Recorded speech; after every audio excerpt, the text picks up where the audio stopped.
Shay Given's blunt surprise landed like a splash of cold water. Chelsea had let Nani Madueke go, and in his view the young winger already looks a step, perhaps several, ahead of the player meant to replace him.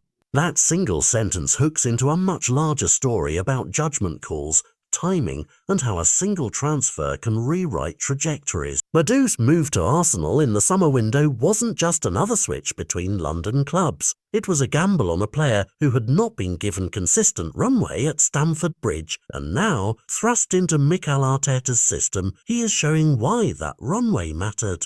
At the Emirates, he has been granted more freedom, a clearer role, and the chance to run at defenders with the sort of pace and technical fearlessness that can change games. Those early signs are what has pundits whispering about a bargain, a player whose market value, influence and confidence are all on the rise because he's finally playing in a framework that suits him.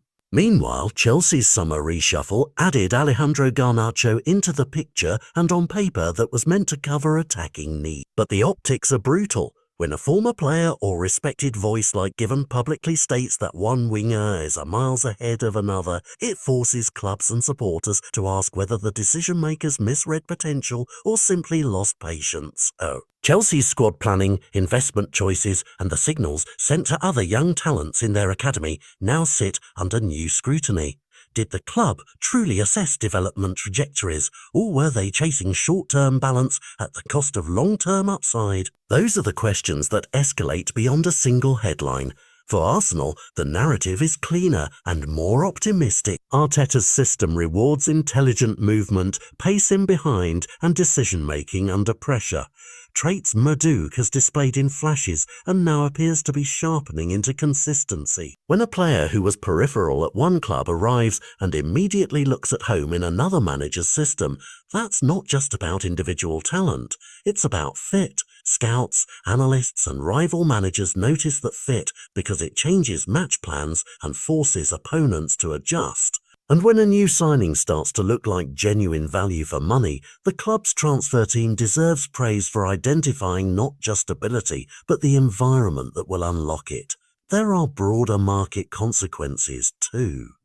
If Madueke continues on this curve, he becomes a case study in why patience matters with young players and why clubs must marry scouting reports with coaching philosophies. Chelsea's critics will point to this transfer as evidence that a short-termist approach to squad reshaping can backfire, while Arsenal's supporters will tout the move as proof of smart recruitment and tactical clarity. Either way, the season ahead gains an added subplot. Will Chelsea eat its words and rue a lost asset? Or will Garnacho step up and prove Given's comparison premature? The human element remains central. For Madueke, this chapter is about opportunity seized, the relief of minutes, the chance to grow without the suffocating pressure to produce immediately at a crowded Stamford Bridge. For Chelsea, it is a reminder that the calculus of selling, replacing and projecting talent is never purely mathematical. It's emotional, reputational and strategic. As fans and pundits pass every performance, transfer window and press conference, one thing is clear. The fallout of this summer's decision will be watched closely and its verdict will be written on the pitch.